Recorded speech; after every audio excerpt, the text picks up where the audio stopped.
A very good morning, dear students. A very good morning, dear parents. This is Nilesh Patil sir, recording this lecture for students of 8th CBSE Horizon Academy from the English Academy.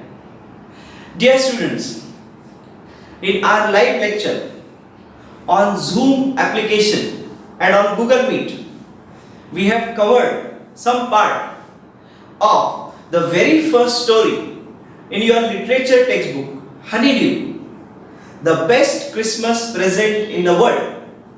I hope many of you who attended these lectures have understood this story.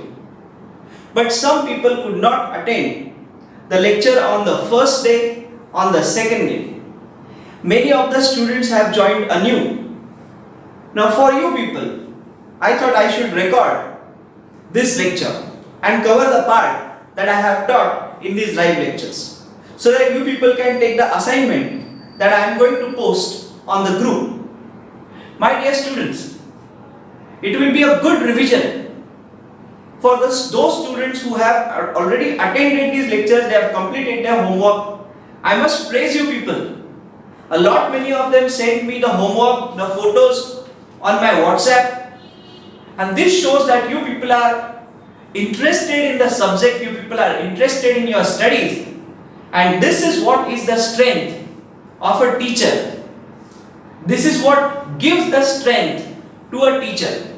When the students are particular about the studies, a teacher gets an inspiration to do better and better for them. So I must praise you all for being so particular about your studies and giving such a great response. My dear students, you can see on the board I have written things so that I can save my time. The best Christmas present in the world. What a nice story it is. Set against the backdrop of Christmas, the festival that we celebrate with great joy. The festival of sharing, happiness, joy. Dear children, before you start the story, an activity is given in the textbook. They have told us to remember some dates and some events. They say some events, some days are so special that we can never forget. They have long-lasting influence on humanity. I said it during my lecture too. Now why are we talking about these days? Because in this story you will find reference to a very important year in history, and that is 1914. I asked during my live lecture, what happened in that? No, I asked, when did the First World War take place? And many of you gave me the correct answer. 1914. What happened? The First World War started in 1914. And many people, Europeans, people from different countries, different continents, the young population fought in this war, and many of them died, unfortunately. So in this story, we come across one such man, one such soldier who was an officer in the English army, Jim McPherson, who wrote a letter to his wife, which is heart-touching and which throws light on the absurdity of wars, the futility of wars, which simply means the uselessness of wars. Because those who fight in war, they do not really want to kill their opponent. You see, in this story we come across this letter that the author finds in a roll-top desk. The story begins with authors finding this roll-top desk in a junk shop. And the author tells us that this letter that they have given in the part 2 of this story, he found in that roll-top desk, in that secret drawer, in that tin box. And when he read this letter, he thought that he should reach this person, Mrs. Jim McPherson, whom this letter belonged. And he should reach that lady and he should give it personally to her. And it was a Christmas day. You see, I said in the beginning only, this story is set against the backdrop of Christmas. The letter Jim had written in 1914, it was written on the eve of Christmas. And he had told in that letter about the morning. What happened? Something strange happened in the morning. And what was that? Many of you know, you attended my lecture. Jim McPherson told that in the morning, on 25th December 1914, the English soldiers and the German soldiers came together. They played a football match. They shared their food and their drinks. They talked, they laughed, they played with each other. They wished each other Merry Christmas. The soldiers, with guns in hand, ready to kill each other at the orders of their officers. They do not want to fight, they do not want to kill. They are common people like us. But you know what? War. The most absurd thing, the most useless thing in the world. War causes such a damage that cannot be repaired. This lady Jim McPherson, her age is more than 100 years, still waiting for her husband. Because in that letter her husband has written that in 1 year, next Christmas, I will be there with you. And she is waiting. She is waiting, waiting and waiting for her husband. One day my husband will come and I will meet him. And what happens? The author bought this roll top desk from a junk shop. Now let us begin with the story. Let us begin from the first part. I'll tell you, I'll explain the first part. And after that we'll move ahead to know the details of the letter and what was the reaction of the lady when the author handed over this letter to her. Was it really the best Christmas present in the world? That's what we are going to see. So my dear children, the story begins with authors finding this roll top desk. He says, I found it in a junk shop, a roll top desk. The man who was selling it, the owner of the junk shop, said it was early 19th century. That's quite old. It's the age of that roll top. And it was made of oak wood. Oak. It's the name of a tree. It was in a bad condition. Author describes. It was a roll top in several pieces. It was broken. Scorch marks all down one side. You can see I have written here. Scorch marks. What does it mean? Burn marks all down one side. A roll top in pieces. And where does the author live? Where did he find this junk shop? In a town called Bridport. It's a town in England. So he found this roll top in that junk shop. Now he wanted to buy it. Writer says, I had wanted one. You can see here I have purposely written this line. I had wanted one. Now I would like to explain the grammar in it. It will just take 1 minute. Please focus on this sentence. I had wanted one. And please try to compare it with this line. I wanted one. I wanted one is the past. And I had wanted one is the past before past. That means before he came across this roll top desk in the junk shop, he wanted one to buy. And now he saw it. He describes it to us. It was rolled up in pieces, burnt marks on one side, then one leg clumsily mended, repaired. I should have written the word mended also. By the way, I told it in the lecture today. Even now, I am telling it. I have not just written it here. Mend simply means to repair. So one leg clumsily mended, clumsily repaired.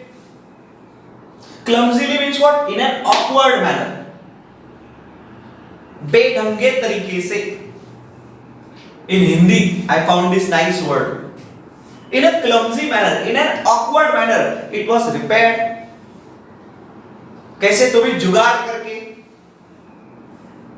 But writer said, I wanted to buy one roll top desk. I had to have it. I have purposely written this line too. Many students get confused in the use of this word had and have. Let me tell you, here had to is a modal auxiliary which indicates necessary. मेरे लिए जरूरी था, मुझे चाहिए ही था. I had to have it. And to have means what? To own. So I needed to own that roll top. Author says it was a risk. I thought I could mend it, I could repair it. It was a risk, a challenge. But he decided to take that challenge. Some people are, very good at jugaad. So they are very confident. Possible है, मैं कर लूँगा. So he thought कि I will repair it. चलो सस्ते में मिल रहा है ना? सस्ते में मिल रहा है. It's not very expensive. Already the reason he was not able to buy the roll tops because they were expensive. And now he got one. He thought he can repair it. He bought it, carried it to his garage. There he was going to start the work of repairing. That eve only he started to work on repairing that particular roll top.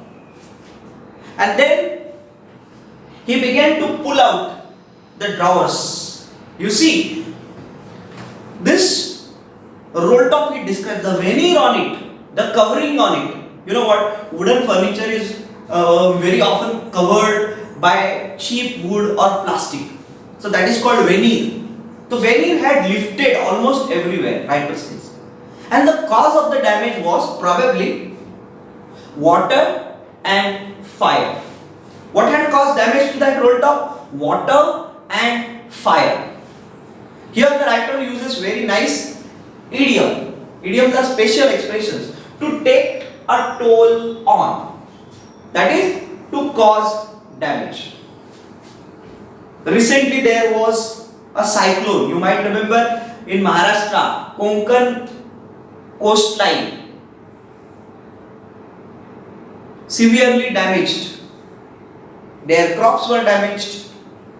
Their houses were damaged. So I can say that Nisarga cyclone took a toll on the trees, the houses in Konkan. I hope you people have understood what is taking a toll on. That is causing damage. The writer tried to pull out that roll top. He decided to ease it out, remove it gently, but it was not possible. And then he used brute force. कोई चीज अगर सस्ते से अच्छे से नहीं होती तो हम क्या करते हैं? तोड़ दिया.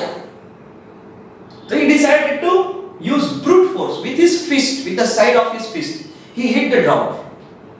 And after that, what happened? He found that it was stuck fast. Stuck fast means what? I have not written stuck fast. It is there in the textbook. Please see. Stuck fast. That means it was, we may say, trapped there. Stuck there. So it was not easy to take it out. So writer struck it with the fist. By the way, please don't get confused in the word stuck and struck. Struck. You can see I have written it here. It is the past tense of the word strike, which simply means hit. Actually, it is past participle of the word strike. Strike, stroke, struck. I must correct myself. I have written here PT, which indicates past tense. So I must write here PP, that is past participle. Struck, stroke, struck, struck. Sorry, strike is the base form. Stroke, it's past tense. Struck is past participle. So okay, things apart. So he hit it with his fist, and then you see after that what revealed to him was a secret drawer underneath. When he opened it, when he pulled it out, he found there was a secret drawer. There he found a tin box, and I told you people what was there on the tin box. On a piece of lined notepaper. On a piece of lined notepaper, something was written. What was written on it? Jim's last letter. Dated, received. Jim's last letter. Received on what date? Please don't forget the dates here. Very important. It was received on 25th January 1915. And it was written on, when you read the next part you will find it. It was written on 25th December 1914. 1 month ago, exactly 1 month ago. It was written on a Christmas Eve. Jim's last letter, to be buried with me when the time comes, was written on that note paper. To be buried with me, mere saath, when the time comes. And do you know when do they bury a person? It's when the person dies, right? So whoever had hidden that letter in that tin box wanted that letter to be buried with her, with him. Now we know it was her because we know the next part of the story. It was Mrs. Jim Macpherson who had written it. The author now, though he knew that there was a letter inside that tin box, it was written on top of it, sellotaped, that piece of lined notepaper. So he knew it, that there is a letter inside, but he decided to open it. He says, the curiosity got the better of my scruples. I have written the line here. Curiosity, that is my eagerness, got the better of, that is overcome. My eagerness, my curiosity overcame my scruples, my hesitation. Kare ya na kare. Many times a person has a doubt whether I should do it or not. The author says, my curiosity got the better of my scruples. My curiosity overcame my eagerness. And he says it usually does. ऐसे हमेशा होता है, बहुत सारे लोगों के साथ होता है. शायद ही कोई हो वो टिन बॉक्स ओपन किए बिना रख दे. Like आपल्याला वाटतं ना, पाहावं त्याच्यात काय. So he opened it and there was an envelope. What was there? An envelope. And then it was written on that envelope for Mrs. Jim Macpherson. It was a letter written. Address was given like Bridport, Dorset, Copper Beeches, Bridport, Dorset was the address written on that envelope. You people know when we write letters on the envelope we write the address. So it was for Mrs. Jim Macpherson and the address was given. Now see, for this author now it is easy to find this address, right? Copper Beeches, Bridport, Dorset. For this author it is now easy to find out this address. He will find out the address. And let's see what happens when he finds out the address, but in the last part, third part. Because in the second part after this, you know what is given. Jim's last letter. The letter that the author got to read is given here. My dear children, I take a stop here. Like we will start with the second part. We will even divide this letter in two parts. Okay, we don't have to learn everything in one lecture. But we have to focus on different aspects. You know what? When you learn a story, it is not the story that you study. It is the language that you study. right? So there are so many things to learn. There are word meanings, there are grammar points. Here you see in very short, in one sentence I have tried to explain past before past, which indicates past perfect tense. Now in grammar many people have trouble in understanding what is past perfect tense. So I give them one line definition. I say it is past before past. If something happened before a particular time in past, I had wanted one. Before I spotted that roll top in a jump shop, before I spotted it, I had wanted one. But they were expensive. I had wanted one is what? It had happened before that. Past before past. So there's a grammar point. There are words, very nice words, that we can learn and we can use in our writing to better our expressions. You know what? When you learn a story, when you read a story, it should add to your language efficiency. You should be able to use the words that are given in that story to express your own thoughts. And you know what? When you start learning English lessons, have this aim in mind. Don't you just read the stories for the sake of reading and for the sake of exam. They should help you to improve your skills. I hope you people have understood. Too much I said. Okay. Now look at the board. Take an efforts to write it, and it has definitely saved our time. If I had to write on board, it would have taken 5 to 10 minutes. Okay. So I have written the board for you people. You can see many things are written here. If something is missing, you people can ask me. There is always a room for improvement, scope for improvement for me too. So if something is remaining, don't forget to ask. I will help you out. This word I did not explain. Shaky, unsteady handwriting. Whatever was written on that piece of lined note paper was written in unsteady handwriting. Like aged people, because you see they don't have control over their fingers, hand. You see they write in shaky way, that is unsteady manner.